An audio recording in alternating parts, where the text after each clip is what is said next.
오늘 사사기 15장 말씀을 통해서 말씀을 깨닫는 지혜와 응답받는 기도의 은총이 우리에게 넘치게 될 줄로 믿습니다. 우린 지금 예수님을 보여주는 사사들이란 제목으로 고난주간 특별 새벽 기도회로 모였습니다.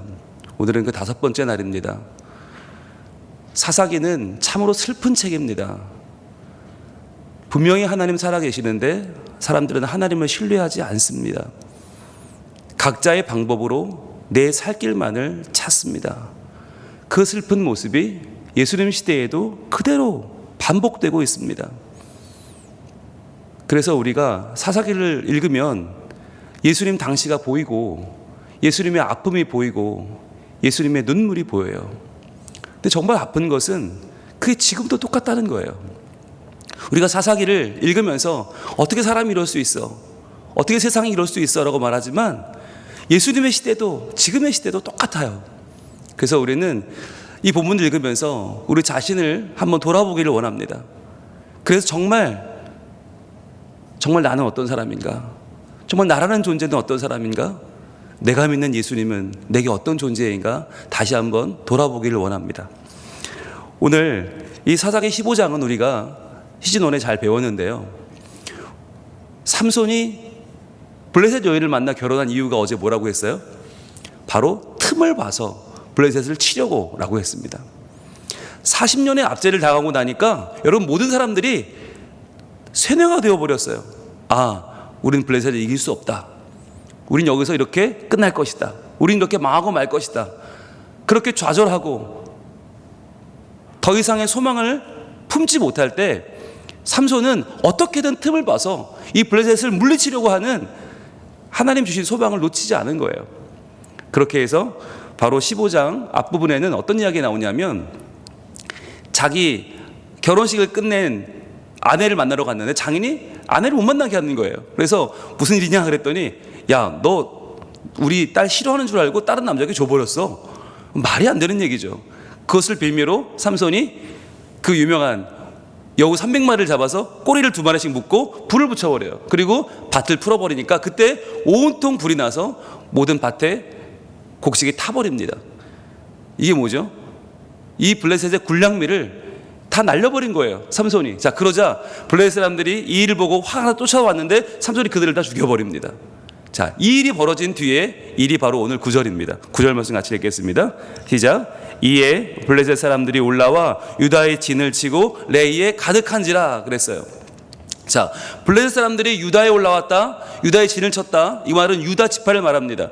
블레셋이 사는 이 세펠라 지역과 유다는 바로 붙어 있어요. 그러니까 이 유다 지파, 가장 강한 지파 쪽에 지금 사람들이 몰려왔는데, 자, 얼마가 왔나? 나중에 뒤에 16절에 보시면 삼손이 나귀 턱뼈 하나로 이 사람들을 다 죽여버립니다. 그게 1000명입니다.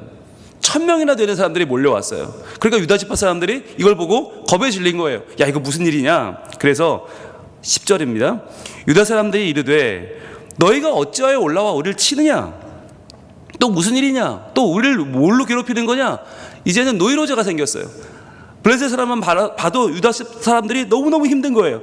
그랬더니 그들이 말을 하는데 뭐라고 하냐면 우리가 올라온 것은 너희 때문이 아니다. 삼손을 결박하여 그가 우리에게 행한 대로 그에게 행하려 함이로다 하는지라. 자, 이 사람들이 온 이유가 뭐냐? 삼손 때문이라는 거예요. 삼손을 결박하려고 왔다. 자, 이 말을 듣고 여러분 어떤 마음을 가져야 됩니까? 정상적인 사람들이라면 아니 삼손이 지금 우리를 위해서 블레셋의 군량미를 불태워버렸고 블레셋 사람들을 지금 무찌르고 그들을 죽이고 지금 유일한 승리를 거두고 있는 거예요. 마치 임진왜란 시절에 이순신을 보는 것 같은 거예요. 다들 지고 다들 도망칠 때 혼자서 유일하게 싸워 승전보를 올리는 이순신 장군처럼 삼손이 지금 혼자 외롭게 싸우고 있는데 그를 잡으려고 블레셋 사람들이 지금 1000명이 찾아왔습니다. 자, 그런데 여기서 유다 사람들은 놀라운 선택을 합니다. 11절입니다. 유다 사람 3000명이 에단 바위틈에 내려가서 삼손에게 이르되, 자, 뭐라고 합니까? 너는 블레셋 사람이 우리를 다스리는 줄을 알지 못하느냐?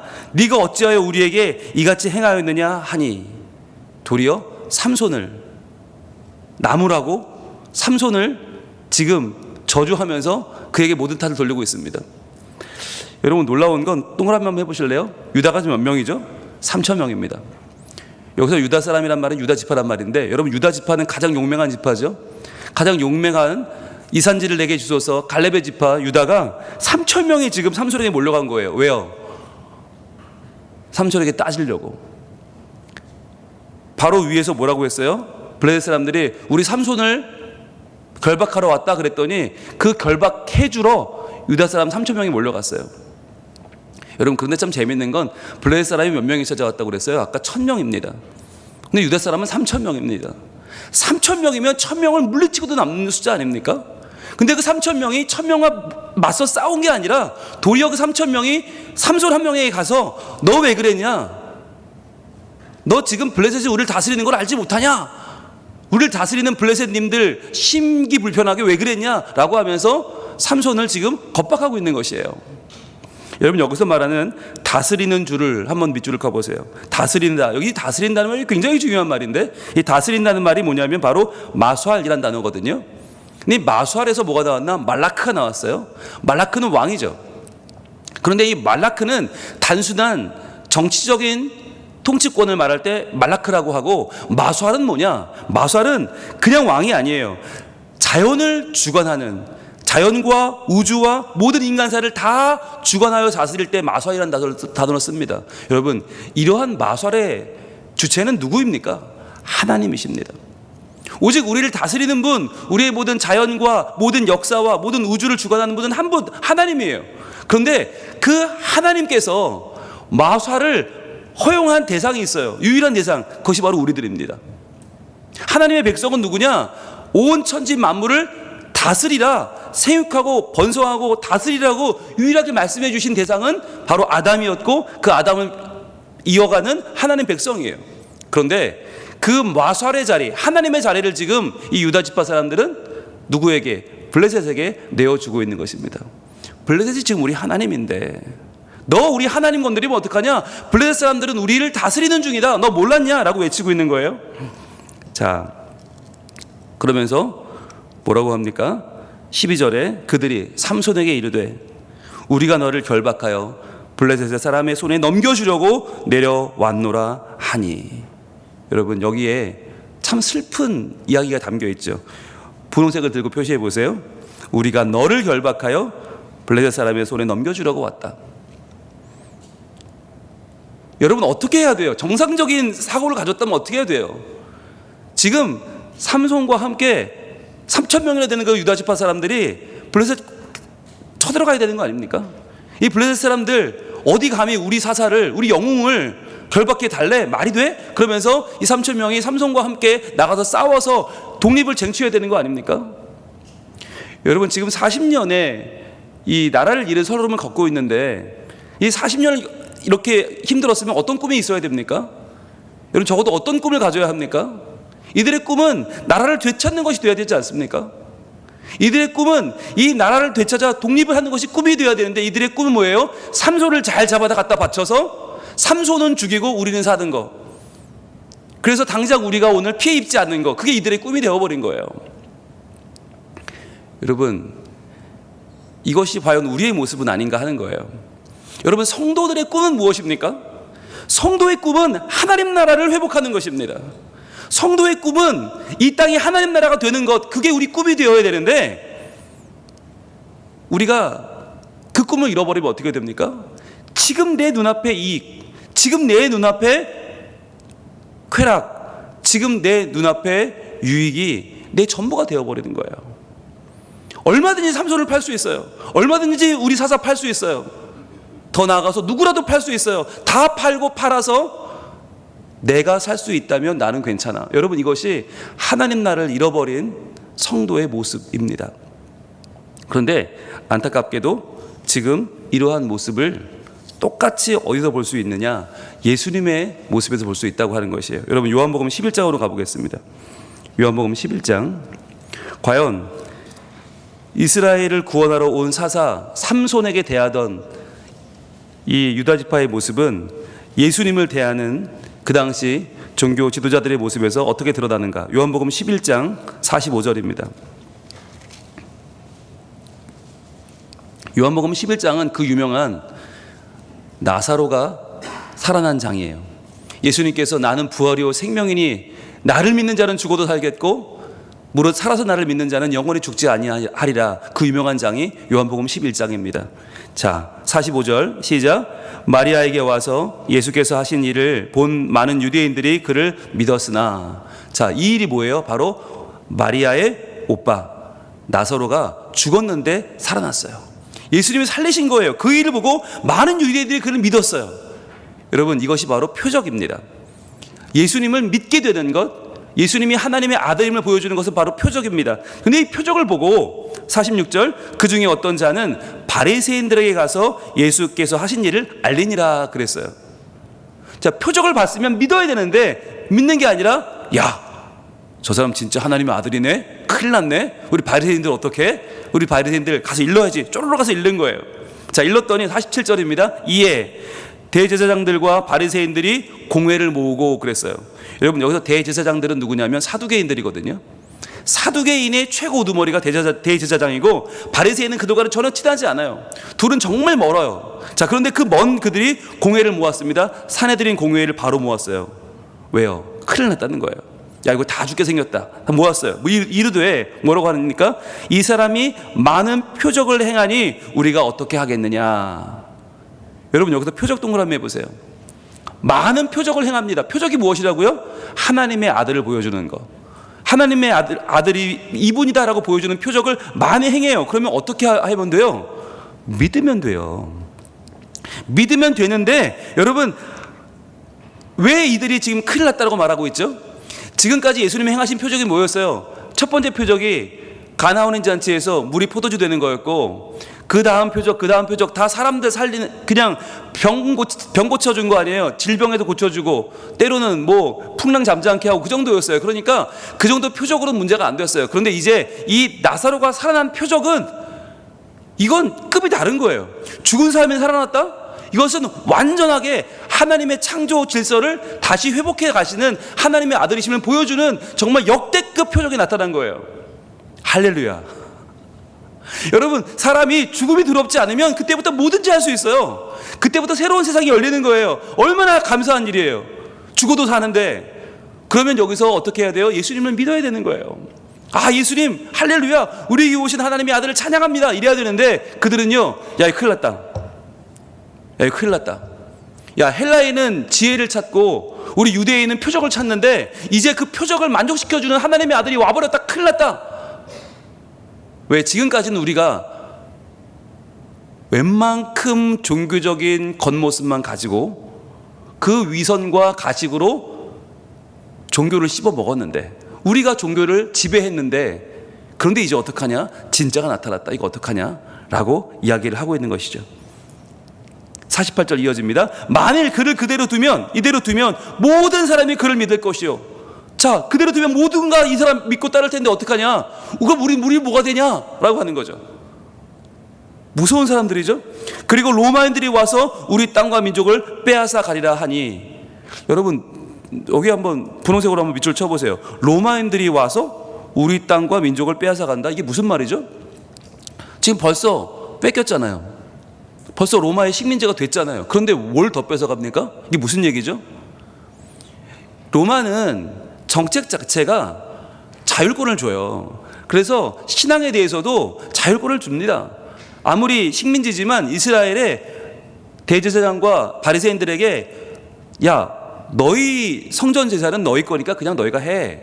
너희가 거기서 이익을 취하든 말든 그건 마음대로 하고, 대신에 밀란이 일어나지 않게만, 폭동이 없게만 잘 다스려줘 라고 그들에게 맡겼기 때문에 그들이 형식적이지만 성전 제사를 계속하면서 절기 때마다 그들이 우리가 아는 것처럼 재물 팔고 돈 바꿔주면서 어마어마한 이익을 취한 거예요. 그러니까 나라는 이미 빼앗겼고 민족은 빼앗겼지만 돈은 안 뺏긴 거예요. 우리 돈, 야, 로마가 와서 이제 우리 남은 돈까지 뺏어갈까봐, 우리의 이익을 뺏어갈까봐 지금 이들이 지금 회의하는 거예요. 모인 거예요. 여러분, 이게 누구라고요? 바로 하나님 나라의 꿈을 잃어버린 성도들의 모습입니다. 하나님 나라의 꿈을 잃어버리면 그 하나님 나라를 회복하러 오신 예수님마저도 안 보이는 거예요. 지금 예수님이 오신 이유는 무엇입니까? 우리의 삶을 갈아엎어서 더 이상 돈과 성공과 명예가 아니라 이제는 하나님 나라의 거룩하심이 우리를 회복하는 날, 그 날을 주기에 오셨는데, 더 이상 우리가 이 세상의 법칙대로 살아가지 않고 우리가 하나님 나라의 말씀대로 살게 하려고 욕심에 물든 우리를 말씀으로 변화시키려고 예수님이 오셨는데, 이들은 그것을 보지 못하고 야, 이러다가는 다 그분 믿겠다, 큰일 났다, 이러다 우리 다 뺏긴다, 우리 다 죽는다 라고 하던 거예요. 자, 그때 49절, 그 중에 한 사람, 그의 대제사장인 가야바가 그들에게 말하되 너희가 아무것도 알지 못하는도다. 야, 이 바보 같은 놈들아 하는 거예요. 야, 이 바보들아, 뭘 고민해? 그러면서 한마디 하는 게 50절이에요.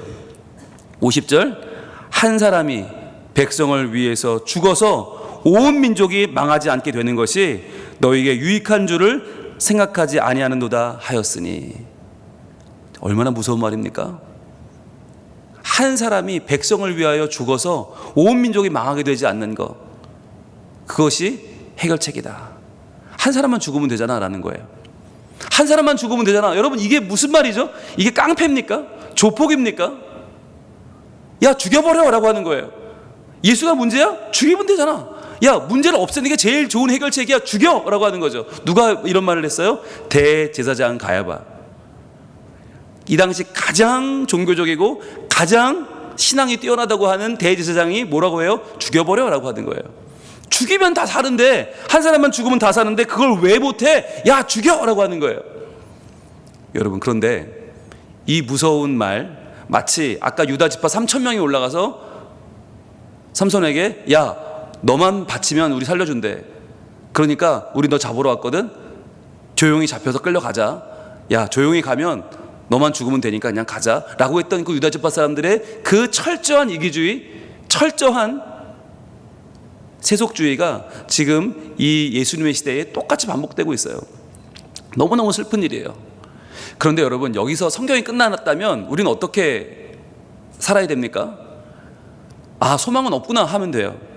아, 이제 모든 것은 끝났고, 모든 것은 이제 다 망했고, 모든 것은 이제 타락했고, 이제 모든 세상은 이렇게 끝나는구나, 여기서 절망하면 돼요. 그런데 여러분, 성경은 놀랍게도 이 한마디, 한 사람이 백성을 위하여 죽어서 온 민족이 망하게 되지 않는 것, 여기에 대한 완전히 새로운 해석을 주고 계십니다. 그게 뭐냐? 바로 그 다음에 이어진 51절이에요. 51절 같이 읽습니다. 시작. 이 말은 스스로 함이 아니요. 여러분, 밑줄 쫙 커보세요. 노란색으로. 이 말은 스스로 한 말이 아니라는 거예요. 이 악당들의 회의에서 최고의 악당이 뱉어버린 이 말, 죽여버려! 한 놈만 죽이면 다 살 수 있잖아 라고 한 이 말이 스스로 한 말이 아니라는 거예요. 그건 무슨 뜻이에요? 하나님께서 그에게 이 말을 하게 했다는 거예요. 네? 이렇게 무시무시한 말을 하나님이요? 이렇게 말도 안 되는 말을, 이 잔인한 말을 하나님이 하셨다고요? 맞아요. 그의 대제사장이므로 예수께서 그 민족을 위하시고, 자, 예수께서 그 민족을 위하여 죽을 것을 그의 입으로 예언한 것입니다. 여러분, 돌아가서 50절에 한 사람이 백성을 위하여 죽어서 온 민족이 망하게 되지 않는 것, 무슨 색으로 쳐야 됩니까? 부정적인 분홍색입니까? 아니면 긍정적인 노란색입니까? 이것이 악당의 한마디로 끝났다면, 영화 대사라면 분홍색이 되어야 돼요. 그런데 이것이 그가 스스로 한 말이 아니라는 거예요. 자기도 모르게 뱉어버린 하나님의 계획이 나와버린 거예요. 이것은 노란색으로 쫙 밑줄 치시기 바랍니다. 한 사람이 죽어서 온 민족이 망하게 되지 않는 것, 이것이 뭐예요? 바로 예수님이 이 땅에 오신 이유였던 거예요. 바로 이것이 예수님이 십자가 위에 죽으심으로 온 민족의 구원을 받게 되는 하나님의 놀라운 계획이라는 것입니다. 여러분, 이것이 예수님이 죽으신 이유라는 거예요. 성경은 우리에게 말해주기를, 예수님은 이 악당, 이 최고 나쁜 놈들, 이 악랄한 인간의 이 욕심 때문에 그들을 대신하여 죽은 것이 아니라 하나님의 계획대로 죽으셨다. 그래서 예수님은 그 민족을 위하여 죽으셨고, 그뿐 아니라 52절입니다. 오늘 뭐라고 말하고 있습니까? 또 그 민족만 위할 뿐만 아니라 흩어진 하나님의 자녀를 모아 하나가 되게 하기 위하여 죽으실 것을 미리 말함이라. 놀라운 거예요. 이 가야바는 자기도 모르게 하나님 계획을 뱉어버렸다. 예수님은 그 민족을 위해 죽으시고, 또 그 민족만이 아니라 누구를요? 흩어진 하나님의 자녀. 이게 누구예요? 흩어진 하나님의 자녀가 누구예요? 바로 우리들이에요. 예수님 말씀하셨습니다. 나는 99마리의 이 우리에 있는 양들을 위해 온 것이 아니다. 이들은 유대인들입니다. 난 이들 때문에 온 것이 아니라 누구 때문에 왔다고요? 잃어버린 한 마리를 구원하여 왔노라. 나는 그 잃어버린 양을 위해서 온 선한 목자다. 그 잃어버린 양이 누구예요? 바로 우리들인 거예요. 바로 우리예요. 예수님이 이 땅에 오셨는데도 예수님에 대해서는 사실 별 관심이 없고 그냥 내가 먹고 사는 데만 모든 정신이 팔려있는 우리들이요. 그래서 내가 먹는 것에 정신 팔려서 목자의 부르심도 잊어버리고 목자의 우리도 목자의 지팡이도 잊어버리고 저 멀리 가다가 지금 찢기고 상해서 온몸에 피투성이가 된 바로 그 잃은 양이요. 그게 나라는 거예요. 그런데 예수님은 왜 오셨나? 그 흩어져 방황하는, 신음하는, 아파하는 예수님 없이 살아가느라 온몸이 멍투성이가 돼버린 그 우리를 위해서 예수님이 오셨다. 그 흩어진 하나님의 자녀를 모아서 하나가 되게 하기 위해서 죽으실 것을 자기도 모르게 그 가야바는 미리 말했다라고 하는 거예요. 이 미리 말한 가야바 스스로 외치면서 얼마나 뿌듯했을까요? 야, 나 정말 좋은 생각을 했어. 예수만 죽이면 우리 다 살 수 있어. 야, 됐다 떠들었지만 실은 그는 자기도 모르게 하나님의 놀라운 계획을 지금 발설해 버린 것입니다. 여러분, 우리는 어떤 존재입니까? 우리는 어떤 사람들입니까? 우리는 지금 어떻게 살고 있습니까? 우리는 이 공의회 의원들처럼 또는 가야바처럼 예수님만 죽으면 되잖아. 내가 죄가 있다고? 내가 뭐 지금 삶이 뭐 지금 엉망이라고? 괜찮아. 예수님 죽으면 돼. 예수님 죽으면 나 사는데? 성경에 나와 있잖아. 우리가 아직 죄인 되었을 때에 예수님이 우리를 위해 죽으심으로 하나님 사랑을 확증하셨느니라. 그래, 됐네. 예수님만 죽으면 되겠네. 예수님 빨리 죽으세요. 예수님 빨리 죽으세요. 빨리. 고난주간인데 왜 아직 안 죽었어요? 예? 빨리 죽으세요. 죽으면 나는 구원받고 예수님 죽으면 난 살고 할렐루야. 그럼 또 난 살고 또 예수님 부활하시면 난 또 부활하고 그럼 되는 거 아닙니까? 라고 하는 적당한 종교적인 타협이 지금 우리에게 일어나고 있지 않아요? 문제는 뭐예요? 예수님은 매번 죽는데 난 안 죽는다는 데 문제가 있어요. 마치 가야바처럼 우린 타협하는 거예요. 야, 우리 죄, 우리의 못난 모습, 우리의 부정한 모습, 우리의 부패한 모습, 우리의 타락한 모습 괜찮아. 예수님 죽으면 되지 뭐. 그러면 우린 다 구원받아 라고 하는 이 철저히 이기적이고 철저히 세속주의적인 계산이 우리에겐 있지 않느냐는 거예요. 이것이 누구의 모습이라고요?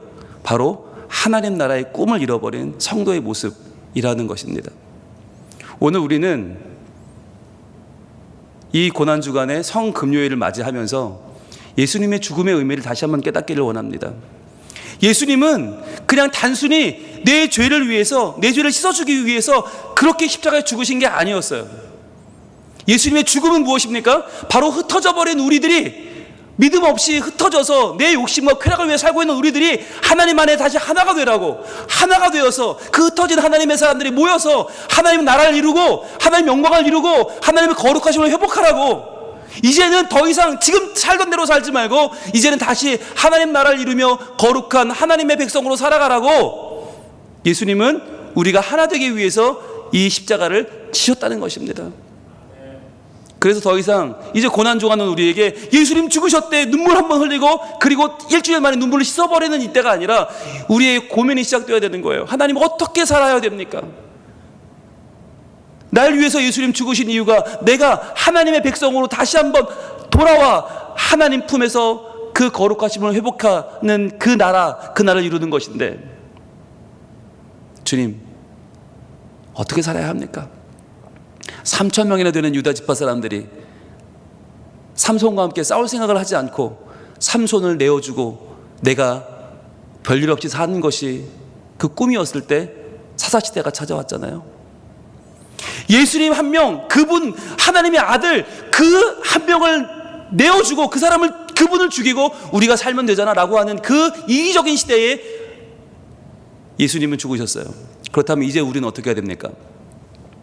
또 한 번 우리도 뭐 어때? 예수님만 죽으면 되는데 라고 또 우리도 같은 모습을 반복할 것입니까?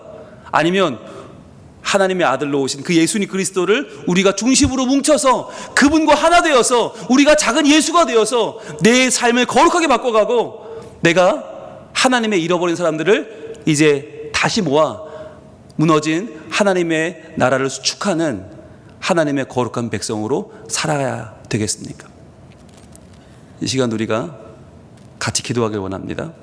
주님, 우리의 이 성금요일이 더 이상 우리 주님의 죽음만을 읊조리는, 그렇게 그냥 적당히 그 죽음만을 아파하다 끝나는 성금요일이 아니라 내 삶이 변화되는, 내 삶이 변혁되어 이제 내 삶 가운데 하나님 나라를 이루어가는 성도의 꿈을 꾸는 거룩한 변환점이 되게 하여 주시옵소서.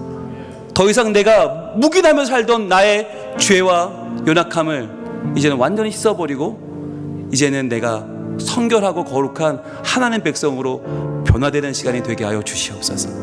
그리하여 주님, 더 이상 주님 하나가 죽어 내가 사는 그 길을 걷는 것이 아니라 주님과 함께 내가 살아, 주님을 높이며 내가 살아, 내 삶 가운데 우리 예수 그리스도 그분만을 섬기며 찬양하며 경외하며 높이며 살아 우리 주님을 증언하는 하나님 백성으로 온전히 서게 하여 주시옵소서. 그리하여 내 삶이, 우리 가정이, 우리 직장이, 우리 교회가 예수님을 중심으로 변화된 하나님의 놀라운 백성들, 하나님 나라의 정병들의 모임이 되어 하나님의 꿈을 실현해가는 하나님의 백성들 되게 하여 주시옵소서. 이 시간에 우리 함께 주여 한번 외치고 이 성금요일이 우리에게 새로운 날이 될 수 있도록, 다시 한번 하나님 백성으로 출발하는 거룩한 날이 될 수 있도록 우리 주님께 도움을 구하며 기도하겠습니다. 주여!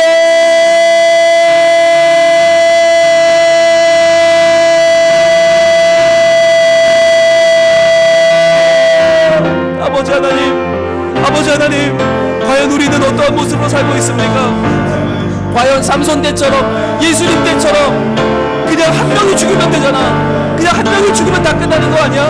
우리는 그냥 살던 대로 살면 돼, 우린 죄 짓던 거 지으면 돼, 우린 그냥 편하게 살면 돼 라고 하는 그 이기적인 판단, 그 이기적인 결정을 우리 지금 따라가고 있지는 않습니까? 나는 달라지지 않으면서, 나는 죽지 않으면서 예수님만 죽고 예수님만 십자가에 달리면 되는 그런 편안한, 그런 이기적인, 그런 너무나 쉬운 신앙생활을 지금 우리 하고 있지 않습니까? 아버지 하나님, 내가 변하지 않는 이 답답한 인생, 내가 변하지 않는 이 망가진 인생, 내가 변하지 않는 이 무너져버린 내 인생을 다시금 일으키는, 다시금 세워가는 하나님 나라의 변화와 그 하나님 나라의 일종이 우리에게 다시 한번 살아갈 수 있도록 주님 도와주시옵소서. 아버지 하나님, 우리에게 하나님 다시금 예수 그리스도의 그 생명이, 하나님 나라의 그 거룩한 꿈이 다시 한번 우리에게 살아나게 되기를 소망합니다. 아버지 하나님 도와주시옵소서. 아버지 하나님, 우리가 이 성금요일 예수님의 죽음을 맞이하는 이 날에, 주님 이 날에 우리 옛사람이 죽기를 소원합니다. 주님, 예수님은 죽든 말든 나는 살던 대로 살겠다가 아니라 내가 새로워져서 내가 하나님 백성이 되어서 거룩한 백성이 되고 성결한 나라가 되어서 하나님의 꿈을 꾸는 우리 모두가 될 수 있도록 주님 도와주시옵소서. 아버지 하나님 함께하여 주옵소서. 주님 도와주시옵소서. 아버지 하나님, 우리가 꿈을 꾸기 원합니다. 주여 아버지 하나님, 우리가 꿈을 꾸기 원합니다. 거룩한 하나님 나라의 꿈 꾸기 원합니다. 아버지 하나님, 그 꿈을 우리가 함께 꾸며 주여 새로워진 내가 하나님 나라에서 하나님과 함께 거룩한 이 땅을 일구어가는 하나님 나라를 만들어가는 꿈을 꾸기 원하오니 아버지 하나님 함께하여 주시옵소서. 도와주시옵소서.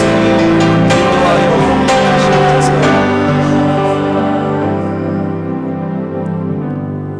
하나님, 과연 우리는 어떻게 살고 있습니까?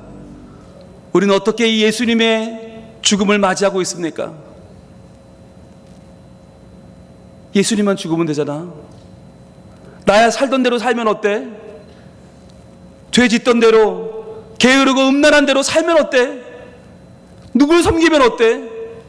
예수님이 죽으면 되잖아 라고 하는 이 이기적인 결정을 주님, 삼손 때처럼, 예수님 때처럼 과연 우리도 반복할 것입니까? 예수님 한 분이 죽어 모든 민족이 사는 것은 우리의 이기적인 결정이 아니라 하나님의 놀라운 계획이었음을 저희는 오늘 다시 한번 발견합니다. 주님, 그리고 이 계획은 다만 나를, 내 죄를 씻기 위해서만이 아니라 모든 민족이, 흩어져 버린 그 백성들이 하나님 나라의 그 품 안에서 하나가 되어 하나님의 영광을 위해 살게 하려고 우리 주님께서 십자가를 지셨음을 저희는 다시 한번 깨닫습니다. 주님, 이제 우리가 내 유익과 내 쾌락과 내 이익을 뛰어넘어 거룩한 주의 백성 되게 하여 주시옵소서. 하나님 나라를 만들어가는 하나님 나라의 초석이 되게 하여 주시옵소서. 그래야 오늘 또다시 예수님은 십자가에 못 박고 그 죽음으로 만족하는 백성이 아니라 이제는 나의 옛사람이 죽게 하여 주시옵소서. 더 이상 게으르고 음란한 내가 살아서 나 대신 죽은 예수님을 그냥 그리워하는 이 성금요일이 아니라 우리의 모든 죄악이 죽고 우리의 모든 게으름이 죽고 우리의 모든 음란함이 죽고 우리가 거룩함으로 다시 한번 태어나는 날이 되게 하여 주시옵소서. 그리하여 오늘 우리 주님이 우리와 함께 우리의 가정을, 우리의 일터를, 우리의 교회를 거룩한 하나님 나라로 만들어 가시는 그 첫날이 되게 하여 주시옵소서. 예수님 이름으로 기도합니다. 아멘.